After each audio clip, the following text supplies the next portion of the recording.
अथ षष्ठोऽध्यायः। श्रीभगवानुवाच अनाश्रितः कर्मफलं कार्यं कर्म करोति यः स सन्न्यासी च योगी च न निरग्निर्न चाक्रियः यं सन्न्यासमिति प्राहुः योगं तं विद्धि पाण्डव न ह्यसन्न्यस्तसङ्कल्पः योगी भवति कश्चन आरुरुक्षोर्मुनेर्योगं कर्म कारणमुच्यते योगारूढस्य तस्यैव शमः कारणमुच्यते यदा हिनेन्द्रियार्थेषु न कर्मस्वनुषज्यते सर्वसङ्कल्पसन्न्यासी योगारूढस्तदोच्यते उद्धरेदात्मनात्मानं नात्मानमवसादयेत् आत्मैव ह्यात्मनो बन्धुः आत्मैव रिपुरात्मनः बन्धुरात्मात्मनस्तस्य येनात्मैवात्मना जितः अनात्मनस्तु शत्रुत्वे वर्तेतात्मैव शत्रुवत् जितात्मनः प्रशान्तस्य परमात्मा समाहितः शीतोष्णसुखदुःखेषु तथा मानापमानयोः ज्ञानविज्ञानतृप्तात्मा कूटस्थो विजितेन्द्रियः युक्त इत्युच्यते योगी समलोष्टाश्मकाञ्चनः सुहृन्मित्रार्युदासीनमध्यस्थद्वेष्य बन्धुषु साधुष्वपि च पापेषु समबुद्धिर्विशिष्यते योगी युञ्जीत सततम् आत्मानं रहसि स्थितः एकाकीयत चित्तात्मा निराशीरपरिग्रहः शुचौ देशे प्रतिष्ठाप्य स्थिरमासनमात्मनः नात्युच्छ्रितं नातिनीचं चैलाजिनकुशोत्तरं तत्रैकाग्रं मनः कृत्वा यतचित्तेन्द्रियक्रियः उपविश्यासने युञ्ज्यात् योगमात्मविशुद्धये समं कायशिरो ग्रीवं धारयन्नचलं स्थिरः सम्प्रेक्ष्य नासिकाग्रं स्वं दिशश्चानवलोकयन् प्रशान्तात्मा विगतभिः ब्रह्मचारिव्रते स्थितः मनः संयम्य मच्चित्तः युक्त आसीत मत्परः युञ्जन्नेवं सदात्मानं योगी नियतमानसः शान्तिं निर्वाणपरमां मत्संस्थामधिगच्छति नात्यश्नतस्तु योगोऽस्ति न चैकान्तमनश्नतः न चातिस्वप्नशीलस्य जाग्रतो नैव चार्जुन युक्ताहारविहारस्य युक्तचेष्टस्य कर्मसु युक्तस्वप्नावबोधस्य योगो भवति दुःखः यदा विनियतं चित्तम् आत्मन्येवावतिष्ठते निःस्पृहः सर्वकामेभ्यः युक्त इत्युच्यते तदा यथा दीपो निवातस्थः नेङ्गते सोपमा स्मृता योगिनो यतचित्तस्य युञ्जतो योगमात्मनः यत्रो परमते चित्तं निरुद्धं योगसेवया यत्र चैवात्मनात्मानं पश्यन्नात्मनि तुष्यति सुखमात्यन्तिकं यत्तत् बुद्धिग्राह्यमतीन्द्रियं वेत्ति यत्र न चैवायं स्थितश्चलति तत्त्वतः यं लब्ध्वा चापरं लाभं मन्यते नाधिकं ततः यस्मिन् स्थितो न दुःखेन गुरुणापि विचाल्यते तं विद्यात् दुःखसंयोगवियोगं योगसंज्ञितं स निश्चयेन योक्तव्यः योगो निर्विण्णचेतसा संकल्पप्रभवान् कामान् त्यक्त्वा सर्वान् शेषतः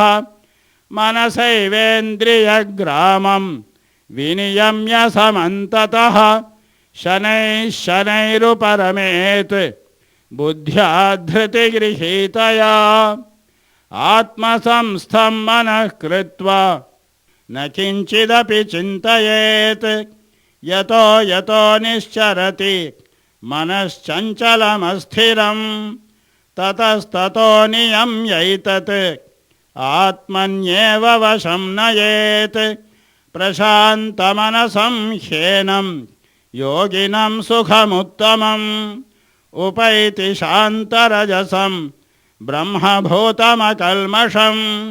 युञ्जन्नेवं सदात्मानं योगी विगतकल्मषः सुखेन ब्रह्मसंस्पर्शम् अत्यन्तं सुखमश्नुते सर्वभूतस्थमात्मानं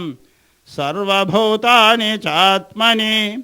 ईक्षते योगयुक्तात्मा सर्वत्र समदर्शनः यो मां पश्यति सर्वत्र सर्वं च मयि पश्यति तस्याहं न प्रणश्यामि स च मे न प्रणश्यति सर्वभूतस्थितं यो मां भजत्येकत्वमास्थितः सर्वथा वर्तमानोऽपि स योगी मयि वर्तते आत्मौपम्येन सर्वत्र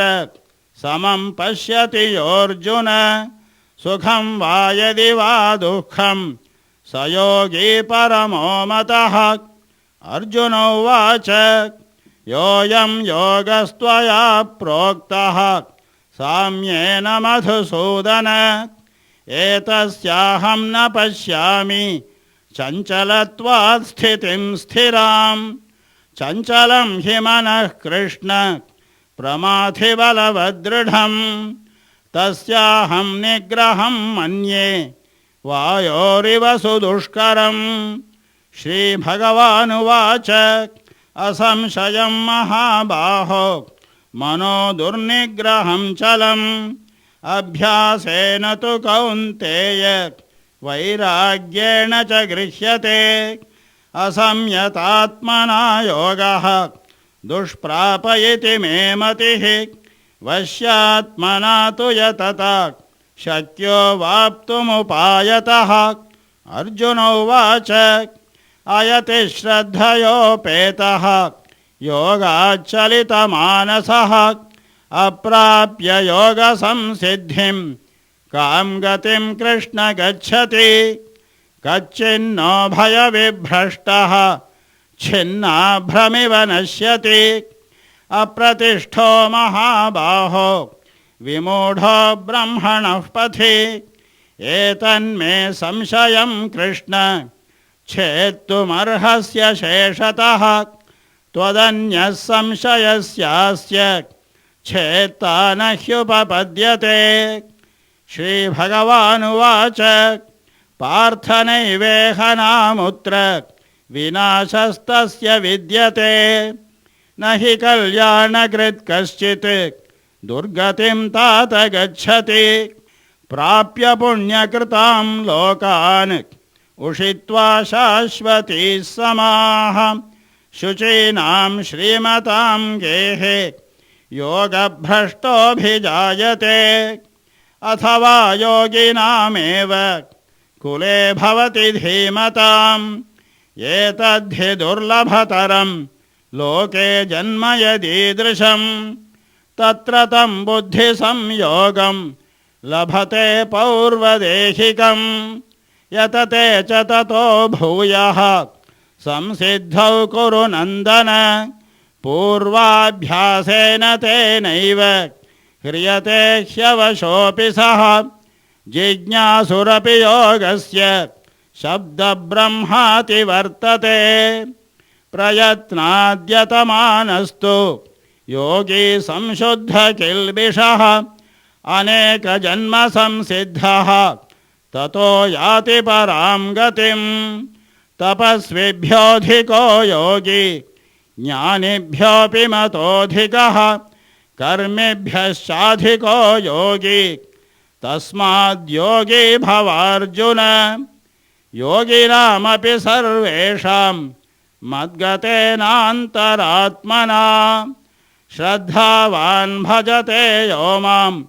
समे युक्ततमो मतः इति श्रीमद्भगवद्गीतासु उपनिषत्सु ब्रह्मविद्यायां योगशास्त्रे श्रीकृष्णार्जुनसंवादे आत्मसंयमयोगो नाम षष्ठोऽध्यायः।